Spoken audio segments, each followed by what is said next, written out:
It's a bit like going on Dragon's Den with something you think, this is good, isn't it?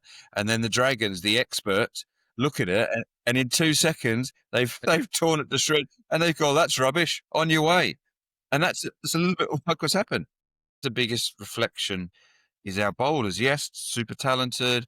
I think they're probably the best we've got, but they need to be more consistent. And that, again, he was that skittish cat on hot tin roof player. Lyon put it on the money. The pace, the length, the line, everything like that. 164 test wickets. What a performer Nathan Lyon is. Zach Crawley, right, who's the other guy under pressure.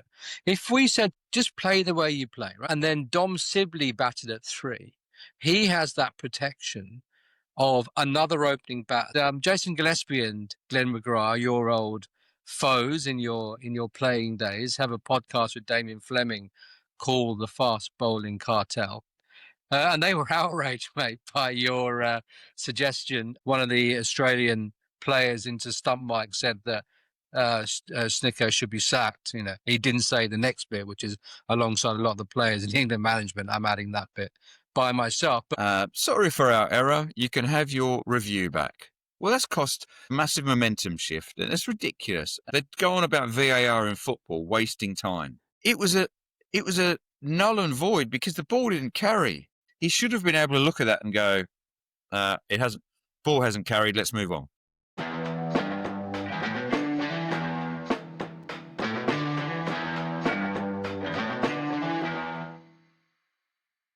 Jones, it's probably right that I start today with a song. Are you ready? Well, no, but go on. No, it's a bit early, isn't it? Are you ready? The day that Bazball died, and we are singing, bye, bye, Baz McCullum, you tried. You fed us the truth, but it's now been denied. You're good old boys under Aussie skies. This is the day the Ashes died. This is the day the Ashes died. Applause, please. Mate, that's much better. It pains me to say it. That's a lot better than I was anticipating. Well, I won't be ever reciprocating, I can tell you now. But no, that's probably, I think one song every 50 episodes is probably all right, I think. But it does give you a clue as to what the hell we're going to be talking about today. Yeah. This was the day the Ashes died. Yeah, I think that exactly. I brought a white towel down, mate, because I could. They'll be throwing it in, they'll be waving it, they'll be doing whatever they can because we lined it up that today was a day. Yesterday Australia gave us a gift, didn't it? Day one, Australia gave us a gift under the present of an opportunity. Well, today they've taken that gift back. They've opened it for themselves, and now they're sort of taunting it in front of us, sort of playing with that bright shiny toy, and so the England players are now being that sort of probably still in the dressing room as we speak. They'll be looking at it and thinking that we had a chance, but they're gone. Yeah, it turns out the worst ever Aussie side in Australia were quite good. Well, you talk about making comments and regretting them. Well, there's one for you. Yeah, exactly. We'll come on to their bowlers because they deserve praise in a bit. But, we've bagged England a lot in this podcast, and rightly so, I think. So we do need to praise the Australians. But England have got virtually every aspect of this tour wrong. From the lead up to it, the preparation over the last few years, the selection of the squad, the side they picked, the tactics on the pitch. There's this really rubbish phrase that's been used a lot called the brand of cricket. Can we stop using that? I mean, it's pretty bad. It's not a great brand, is it? That you're right, we've been sold this brand and we've jumped on board for the last few years because it has excited us. And we've, even myself before the start of this series, I was excited by it. I felt it was a methodology that had good potential to work. Unfortunately, that's been shown at it's a bit like going on Dragon's Den with something you think, this is good, isn't it? And then the Dragons, the experts, look at it, and in 2 seconds they've torn it to shreds, and they go, "That's rubbish. On your way." Well, And that's a little bit like what's happened. It's a bit like my fantasy football side that I pick. I pick it, I get all excited because I think on paper that looks brilliant, and then I get like 15 points because no one scores and we ship a load of goals in. It's the same sort of thing, right? It looked great on paper, but in reality, it just wasn't what was required for those conditions. No, absolutely, and we've been shown up by how to play those conditions, and it's traditional cricket, it's hard cricket, it's relentless cricket that they just, especially the bowlers who we're going to praise, they just don't miss. Even guys that come in after not playing very much, absolutely on the money. Nathan Lyon was on the money in his first over and was unbelievable. And that's been a bit of the difference. Our bowlers and our batters who needed to be bang on and sort of be as close to perfect as they could, absolutely weren't. And the Australians, they've got this knack of being able to, no matter who they bring in, straight away they can do the job. Boland, he's got a reputation of coming in and being outstanding. Well, he's been given a longer opportunity this series, and he's shown he can do that as well. I want to ask you whether county cricket is fit for purpose, but let's review the day. If our close of play today, Australia started on 326 for 8 overnight, and 36 minutes and 8 overs later, they were all out for 371. Once again, the bowlers just banged it in shore, and and Bryden Cast has been that person who has banged it in shore. There was a lot of talk prior to as the teams were coming out on TMS about tongues should open. Has Stokes got it wrong? Well, I'm not going to blame Stokes. He's not letting go of it, is he? But potentially, if they have chosen that way, like, okay, let's bounce them, let's go short, let's attack, and but it hasn't then worked. That's his decision. Absolutely, I think a bit of culpability has to be shown at execution, and even sort of on reflection about my choices of who won what session yesterday. And this is on the back of talking to people, to mates yesterday. Mates of mine, they're frustrated at the short wide, the lack of consistency, and so that's a bit of it for me. Our bowlers haven't shown enough good stuff often enough, and so on the back of that, we also then are really keen to change tact. We won't hold on to doing something for a long time. It's almost like, a bit like the young generation. If the Xbox, my boys will no doubt be on the Xbox all day again today. The weather's crappy, so what are they going to do? They're going to be on the Xbox. And if they don't like it, if they're losing, what are they going to do? They're going to turn it off and restart. England bowlers, and the way our methodology with bowling is, it's not really working that much. Let's change it again. And so that's what we're seeing. And so when you do that, the ball's opportunity to score is high when you play against the England batters, and Stark's done that so well. Bryden Cast, 2 fours he gave away in his first over. And this is against Mitchell Starc, Nathan Lyon, and then Scott Boland. It's not like there's bowling to the top order, but short outside the off-stump cut 4, right? This is Mitchell Starc's third ball of the morning. And I think it was Jonathan Agnew on commentary, and he said, this has set the tone for the day. And I thought, it's probably it's a statement, right? It's the media, so we'll say that. But he was right, because when I listened to it again at 5 a.m, it was 145 for whatever. Jamie Smith was just on his first of those 2 Snicko reviews, So that's exactly that's what happened.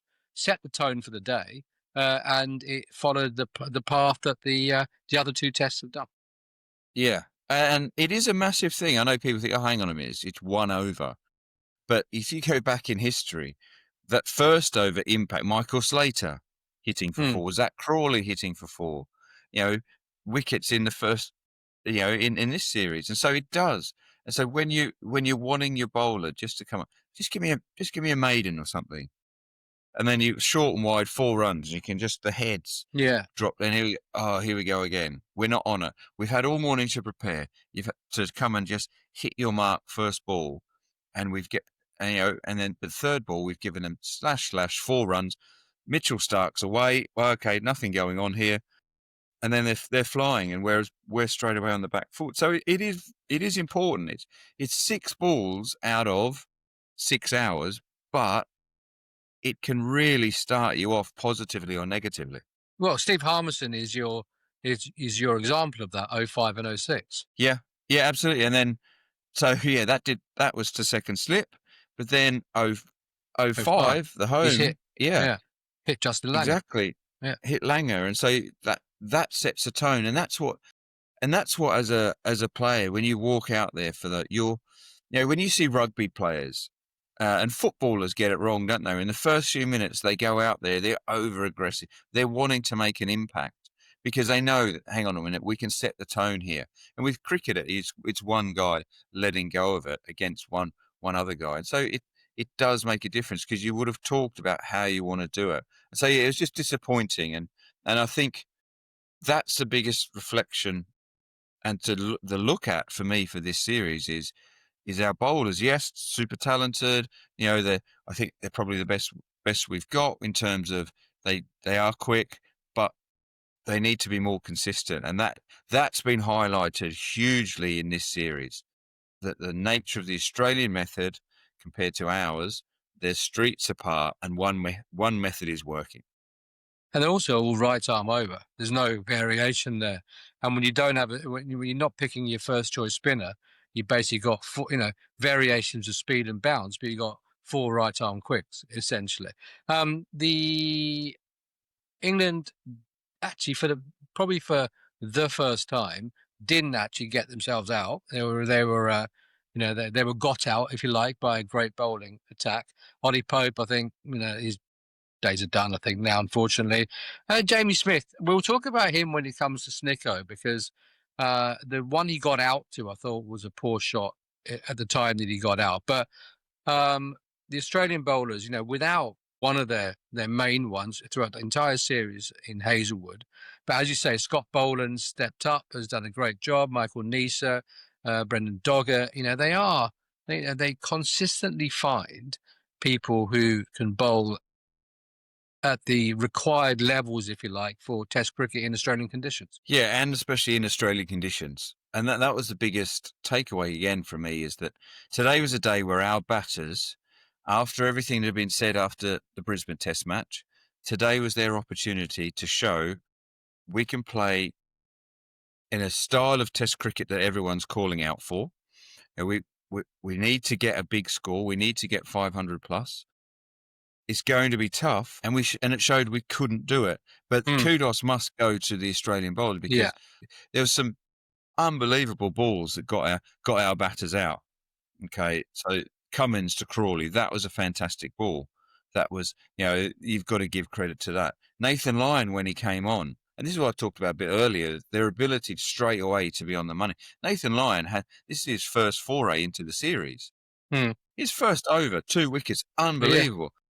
Ollie Pope's shot was a poor one, and that led up to, again, he was that skittish cat on hot tin roof player. Yeah, Lyon put it on the money, the pace, the length, the line, everything like that, and that's what we're looking at, and that's what Test cricket. It's a test. Yeah, and you've best bowlers doing what they do over and over again, and our batters today had a chance to match themselves up against it, and we didn't do it. So there's a massive failing there. So you're right. There could be, generally after 3 tests, the series I played in, I was on my bike after 3 tests because I wasn't playing well enough. Yeah. And so that's what happens over in Australia. Ollie Pope, unless he does something amazing in the second innings, but I think definitely we have to go back and focus on how well Australia bowled. Yeah. 170 Test wickets showed today. Yeah. Nathan Lyon, 564 Test wickets now. He's the second highest Australian, overtook Glenn McGrath, and obviously Shane Warne, 708 wickets, is a long way ahead. But he's a 6th all-time highest ranking bowler, and he's the only one still playing at that top 6. I mean, what a performer Nathan Lyon is. Oh, outstanding. On his home ground, but also clever. He's clearly a smart, intelligent bowler. Because to the right-handers, he bowled a line which was able to. If they worked him to the left, he wasn't bothered. But to the lefties, he came out. That ball he got ducked out to. I talked about Cummins' ball to Zach Crawley. Well, Lyon's ball to Duckett, that was pretty special as well. Yeah, and to do that, and so that's the skill of the man, and also the confidence of him. He was pretty dirty after not playing it in the pink ball test because of his success. But he just came out and said, right, I'm going to show you. But he was full of energy. He on the money straight away, and he celebrated. He wheeled away. There's just uber confidence. And yes, the amount of test wickets do that to you. They allow you, and then when you have that success, and that's where our bowlers aren't. They're not getting the success, so they're not as confident when they're running up to. And then if you're not confident, that's what slightly leads to being off short and wide. And that's why when we look back at our great duo, of Anderson and Anderson Broad, that's. We had confidence in them. They had confidence in each other because on that wicket there, they would have made it. But their time's done. Okay, you have to they move on. But the key is now is what our bowling group move forward with doing, and if we keep this group, or is there enough coming through? But there was streets apart today, and you could talk about. I know you said we're going to talk about county cricket. Comparison county and Shield today was a result. It was for me seeing this is where Shield cricket puts bowlers ahead, okay, compared to county cricket. I think what's interesting also is jeopardy. Khawaja and Nathan Lyon both, didn't play. I know Lyon played in the first test. Khawaja only came in obviously because of Steve Smith's unfortunate illness. England don't have any jeopardy. So therefore, if I make the comparison between Khawaja, let's say, and Ollie Pope, both batters, Khawaja's been dropped. And he comes back in the side, says, that sort of that Aussie mentality of, right, I'm going to show you buggers you shouldn't have dropped me in the first place. Because Ollie Pope keeps his place without any jeopardy and plays in a skittish manner. Basically, for Ollie Pope to continue his test career, he needs to be axed, right, in the short term, and see how he reacts. And you do get to a level as well. And this is where I found myself in that 06-07 Ashes series that we lost, and probably a little bit leading up to it.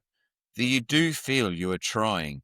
It's not through lack of trying hard. He would have practiced hard. He would have practiced well. He wouldn't have practiced that shot though. So his execution was poor there. What he was trying to do was hit it through mid-on for a simple single. The issue was I don't think he'd assessed enough to be able to do that because the length, it was a great length. It dipped and it bounced, and so it was high on his bat and scoop. So I didn't mind his methodology in terms of what he was trying to do, but his execution. So the comparison is you almost like your brain's full and it doesn't have any more to give. It's not that you haven't lost your talent or anything. Yeah. But your brain, and that's how I felt when I was left out. Like a scrambled brain thing. Yeah, it's just like I'm trying everything, and little bits like that goes against me again. And so then away from it in nets, you're trying to find that form. You're seeking it. You're doing everything you can, but you're out in the middle. I got out to Andrew Simons, nicked off trying to chase runs, and then I got run out playing a sweep shot by Ricky pointing at silly mid off. It's a bit like that, and I walked off. I knew my time was done, and I was like, you know what? I need my time to be done here because this is full. This is full, okay. And in order to play well, this needs to be clearer. And so that's where I think Ollie Pope is heading, and that's a decision that they need to make and to have a chat with him to say, listen, mental space, where are you? And then on the back of that, Duncan Fletcher asked me, am I up for playing? Because he could obviously see something, and of course I'm going to say absolutely. But in reality, I'm up for playing, but this is full. I'm not sure what this has got to give me. And that's a bit where I see Ollie Pope and that reaction of getting out. What he tried was the right sort of, his execution. So now he's going to be walking off going, my gosh, I can't even play that. See, the two senior players in that batting side, Stokes and Root, I think are batting in the wrong positions. And for me, that's causing a problem because Ollie Pope isn't a number 3. If England played Ollie Pope at 5, let's say, I think you'll find there'll be a better bat than he is batting at 3. And for me, I think Root and Stokes should be the 3 and 4, whichever order. And I know Joe Root doesn't want to bat at 3, but I think he should. Not that my opinion massively matters. Root at 3, Stokes at 4, Pope at 5 type thing, something on those lines. I think gives Ollie Pope he's got too much exposure to the new ball too early. I know it was Nathan Lyon today, but he just is for me, he's batting in the wrong position. So it's not a talent thing, it's a position. Yeah. And we also have to sort out losing wickets in clusters. And so if it's and I can see why you're saying Stokes, because he's showing us. He's obdurate. He's showing us the ability to bat time. And so you automatically think, okay, he can bat at 3. But I'm going to sort of sit on the fence. His workload. So I've got to do this now. So if you bat him at 3, if you bat him at 3, if you bat him at 3, how much harm are you doing to his bowling? Because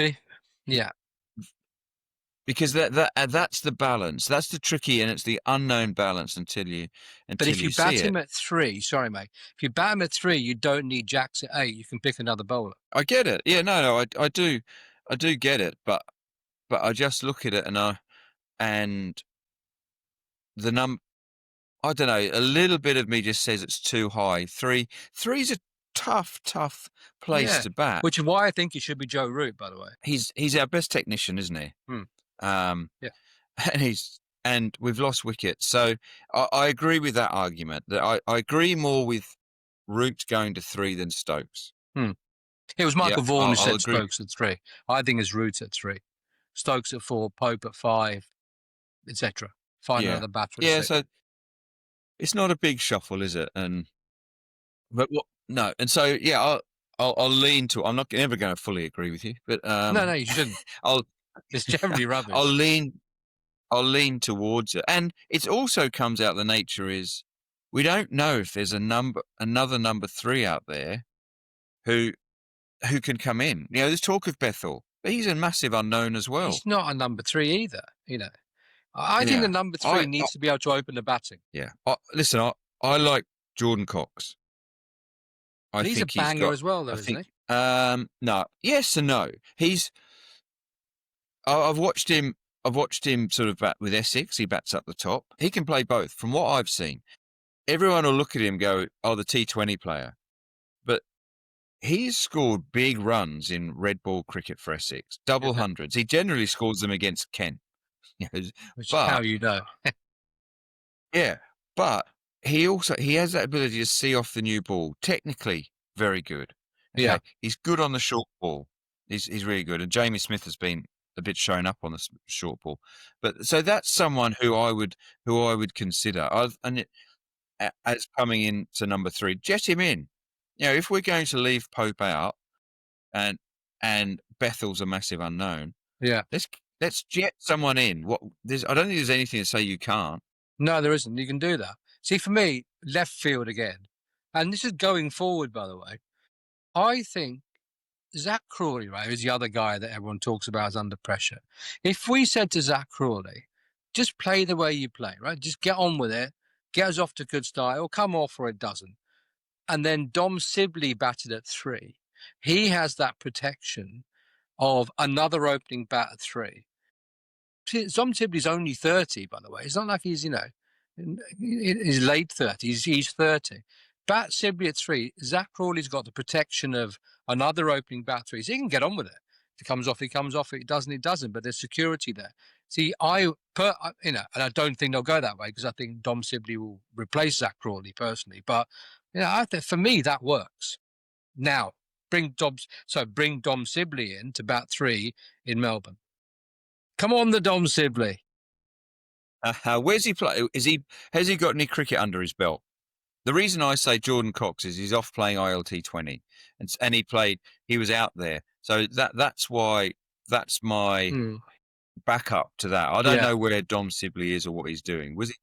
And so that's a difficult call. If he's been, doing nothing, then that's ridiculous. But if he's been playing cricket, but what Dom Sibley does have behind him, if he's 30, he's played Test cricket, but he's also got a lot of county cricket behind him. The reason they binned off Dom Sibley is because he was slow, wasn't he? He didn't fit into Bazball. No, that's right. Yeah.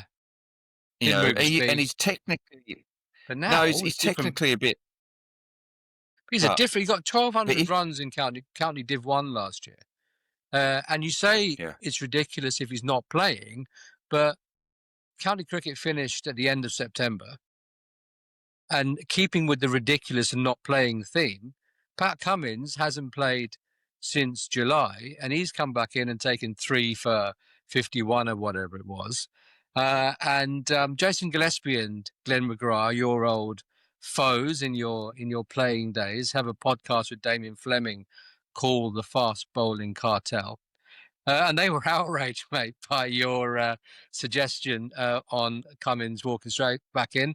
Let's have a listen to what they said. Geraint Jones has made the suggestion that when Pat Cummins is fit, he doesn't necessarily walk back into this Australian side. Can you believe that? This is a guy with 309 Test wickets at 22.10 with a strike rate of 45.91. Of all Australian bowlers who got over 200 Test wickets, he's got the lowest strike rate and the second lowest average. He's the Australian captain. Give me a spell, Geraint. Give me a spell. What a load of nonsense. I mean, you got stiffed there by Dizzy. I mean, he was not happy with what you said. Give me a spell, mate. You can say that with even changing your accent, can't you? Which is quite good. Yeah, I know, it's terrible, isn't it? Yeah, that's it. Haydos is a fisherman. I caught a couple of big ones there, didn't I? Yeah, he did, yeah. I wonder where that was going. I caught a couple of big fish on that, and they bit. As I sort of wound myself back in yesterday, and meekly sort of tried to justify what I was saying. Which wasn't very good either. I'd been totally blown away and proved wrong. But what Cummins has been doing, though, he's been bowling in the nets. He hasn't played in a match, but he has been bowling in the nets. Okay. And so just to quickly finish off on the Sibley bit, Sibley, if he hasn't been doing anything, if he hasn't even been batting in the nets in the underground nets at Surrey, then that's the difference. Cummins has been, he was almost ready to go last test, but they said, no, not yet. Do a bit more for us. So he was then chomping at the bit. And so he would have shown something. And so that's what he's come in. He's world class, number 2 in the world. And he would have been showing, and the batters would have been coming out of those nets going, he's got to play. And he showed that with the dismissal of Zach Crawley. And so so him coming straight back in, yes, Australia, that was the right choice. And quite fairly, I've copped a lot of stick about it. And so, let's move on. Yeah, we can move on to another bowler who's bowled well, which is Jofra Archer. Took 5 for today. He got the tail out in the end. But there was a bit of a rumpus on the pitch with Ben Stokes that you noticed. Well, it's through reading a bit of social stuff as well, is that it seems, and it happened after he got Stark out. It seems there's a bit of a rumble between the two of them around field placements. And showing, I saw it at Perth. Yeah. Again, I could be wrong, quite likely, mate. But I think my understanding is that there's been a bit of back and forth. No, what I mean is it happened at Perth as well as today. As well, yeah. It's showing that Stokes' tetchiness with these bowlers, that he's setting up a plan and it's not being executed. When he went away from Brisbane, he said, "I'm going to have some serious conversations here. There's no place for weak men." So he's also frustrated captain, and it's not happening. It's a balance between how you communicate to your players you aren't happy, and if you're just going at them, and if they're talking to to each other, and it becomes a bit of an argument. You hope that they can work it out and move forward. But these are the sort of things that within the team dynamic you have to be really on top of in terms of that, because then each time. So if Jofra wants a field position next time, does he ask for it, or does he go, I'm not going through that again? No, yeah, sure. Publicly. Yeah. But yeah, let's give him, he did bowl well, because Jofra Archer was under pressure after Brisbane, coming out all fire, all chat when Australia had a short target. He needed to come and back it up, and fair play to him. He was our standout bowler.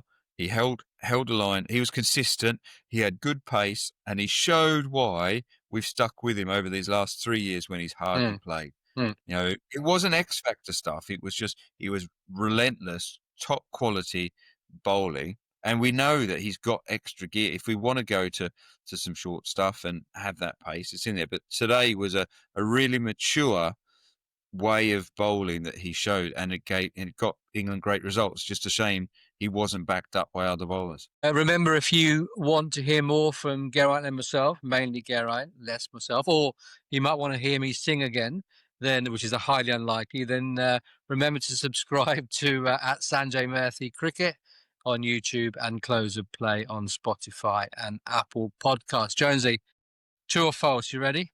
I'm 6-2. It's the start of, unlike England, this is the start of the big comeback. So yesterday was 1902. In 1874, when come on then. This one's actually a bit more recent, but not that recent either.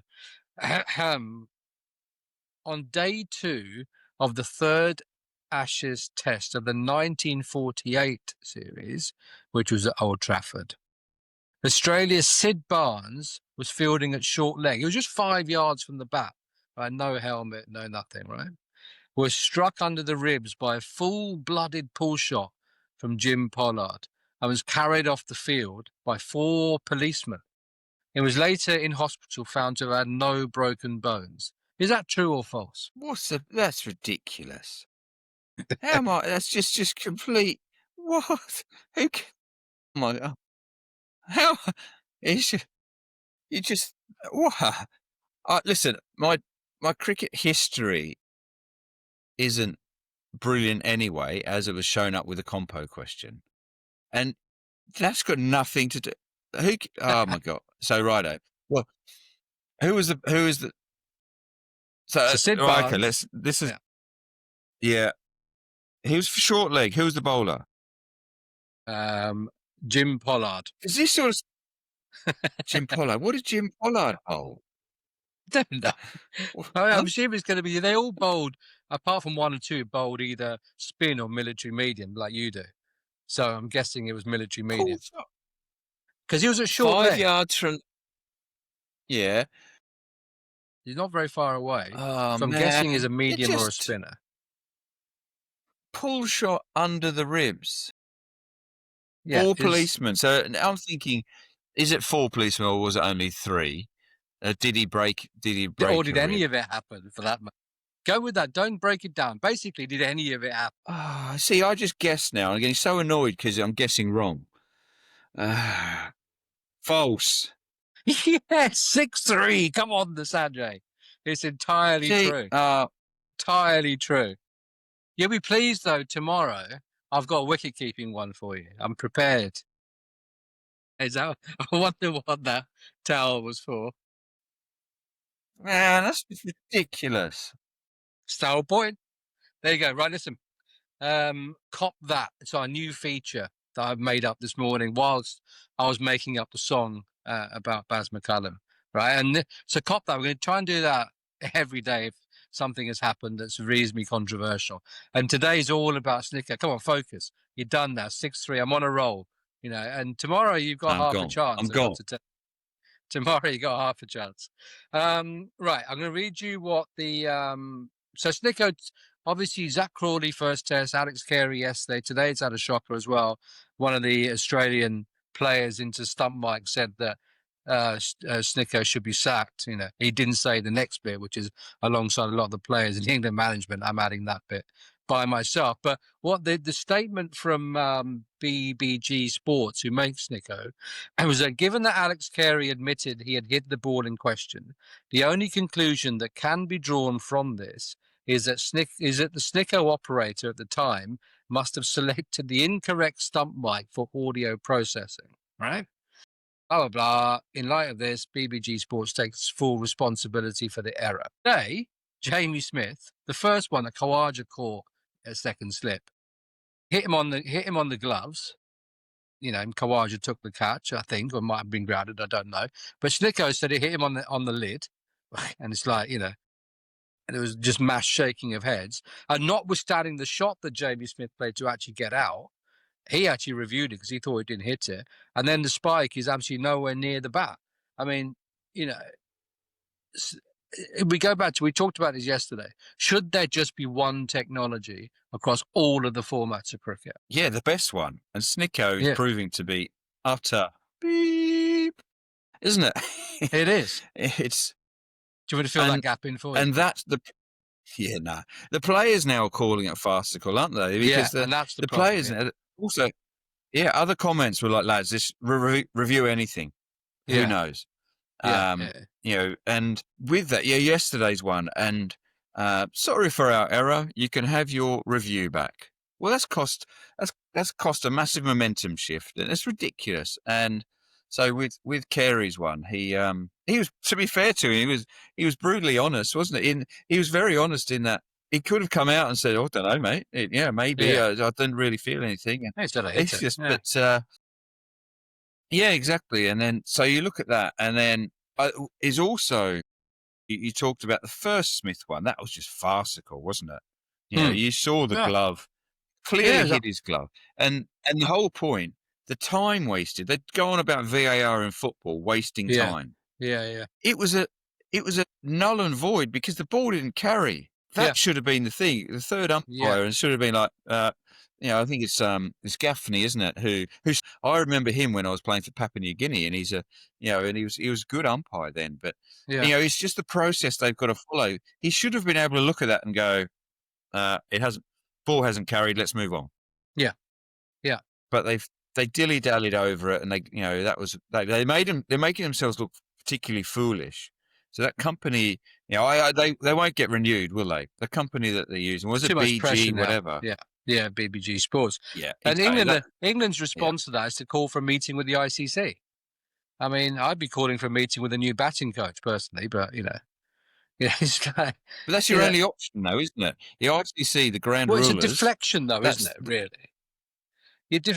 that's just deflecting away from where the real problem is. I mean, why should England be going to the ICC and protesting? I mean, everyone can see what happened. What's the point? Because you've got to think of the future. You know, the future's set, though, isn't it? That's the issue. It won't get renewed. No, but if the future is set with this company being the technology holders, and it's been shown that it's utter rubbish, so yes, that's where you've got to, in the moment, you're frustrated and you're not changing, but the powers that be, the people behind the scenes are going, well, hang on a minute, we've got this system in our next series. It's crap. Right, we've got to do something about it, because we can't just walk into the next series knowing that there's issues and be happy with it. The Future Tours program is set 7 years in advance, and so they'll likely marry up with who they're going to do that. So I don't have an issue with England going to the ICC and complaining, because they need to make sure moving forward that things are right. How can it be so bad? Yeah, and I saw a meme that or something, you know, that obviously with Smith being ill, and they've made a phone call to Smudger. I know you're ill, mate, but can you go do Snicko for us? Yeah. Did you see the picture of the bloke who is the Snicko operator? Australian TV was showing it with Howie and Varney and stuff on their show. It's basically a fair dinkum Aussie wearing a hat with corks on it with a beer in his hand. You know, and this is the Snicko operator. Yes, and I think it was the right bloke who's found a Facebook picture or whatever, you know, of him. Talking of, but it's ridiculous. Yeah, it is. Talking to blokes with beers in their hand. Talking to blokes with beers in their hand, how'd your golf day go yesterday? Oh, I'm glad you asked. Oh, it wasn't. Well, So, as you can sent me about see, 8 I'm messages. sporting. No, I was too busy draining birdie putts. I'm wearing my winner's jumper. What? Marvellous. Tell you what, if you want a team to go and compete, send my golf team down to Australia. We were unbelievable. We worked in partnerships. We did, we were supportive of each other. We were unbelievable, and we when it mattered, we were clutch. So yeah, very very happy that I've got my new Prince's members logo. I had to go into a secret room for this. It's quite nice, and so Is it like a Mason's thing? Do you have to kiss the turkey's bum or anything at the same time? Well, I tell you what.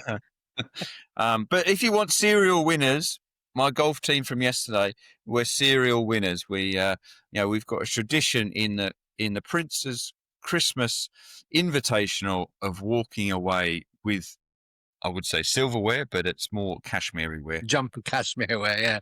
Bandit territory, or did you all, perform as expected? This is the thing, yeah. I played off 5. One of the other partners was off 4.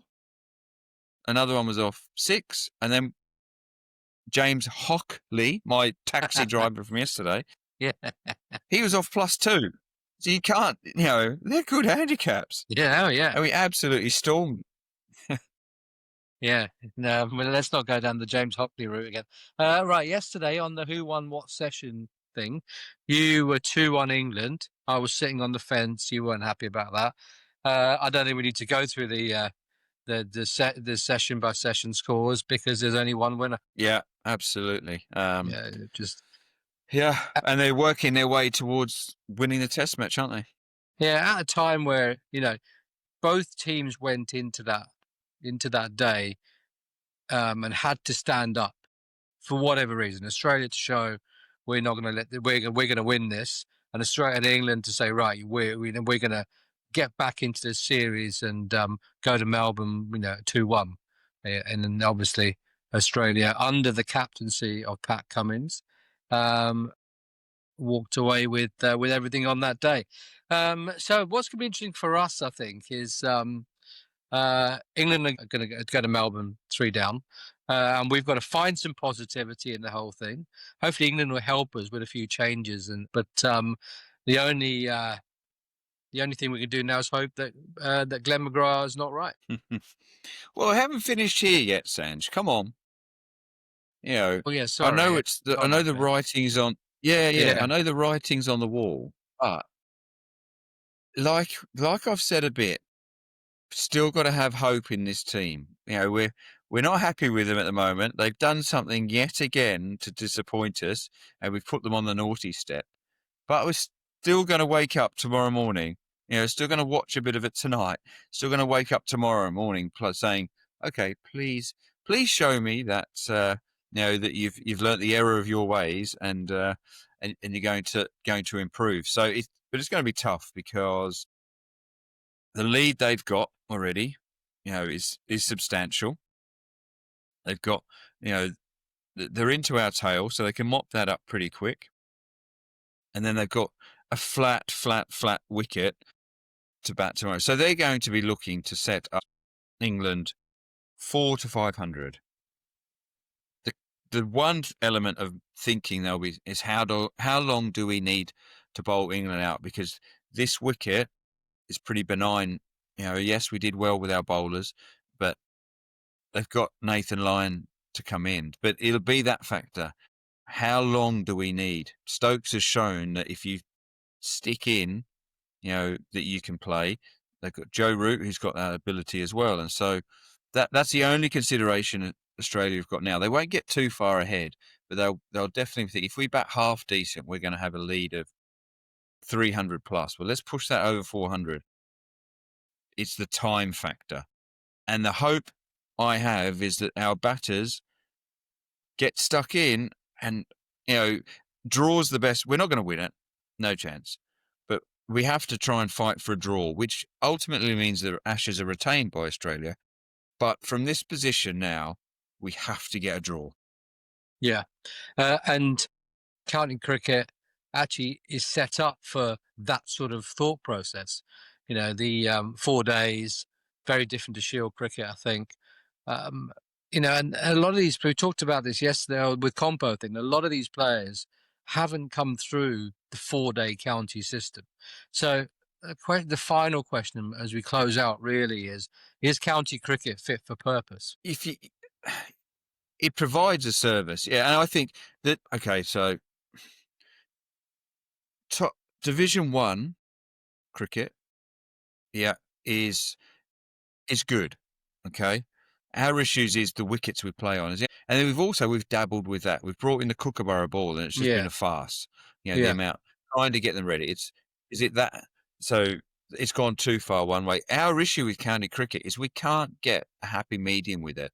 The ball either swings and nips all over the place, and you get 70, 75 mile an hour bowlers who can dominate, or it's flat as anything. You know, Division 2 is almost written off by the powers that be. Yeah. You know, the top brass don't even look at Division 2 because they look at it as nonsense cricket. So you're getting to that Division 1 stuff. And so all the top players are working their way into Division 1 teams. So I'd argue that the level of play up there is decent. The issue is a lot of the time, the surfaces in which we're playing on aren't conducive to sort of what we're seeing is needed down in Australia, because as a bowler, it gives them something where they can operate at a level which, you know, they can bowl some bad stuff and they get away with it. They don't need to. And that's where Sheffield Shield cricket is so much closer to Test cricket, because yes, they play less. And so matches mean more. You know, and that's something with county cricket. They've tried to reduce the number of matches, you know, with player fatigue and welfare and stuff. So they're trying to play less in order for the standard to be higher. And so Shield cricket with their wickets is more similarly aligned to Test cricket. Our issue is England, isn't it? But that's the nature of its different styles of. That's why we're so good at home. Yeah, we're so good at home because we know the conditions, and you know, opposition teams coming to England know that it's going to be ridiculously tough. Our batters play the way they have in a way to go against our conditions. So yes, it is, but it still needs some tweaks. Yeah. Let's leave it there, I think, because I think the county cricket county structure thing, we could be here for days talking about that. I'm a firm sort of believer in less, if you like. So I would go down the super counties route and have a different competition, but that's not going to happen. And neither is England winning the Ashes back in this particular series. But let's see how tomorrow goes, Jonesy, and I will chat to you then. There, mate. Okay, mate. Will do. Cheers, bye.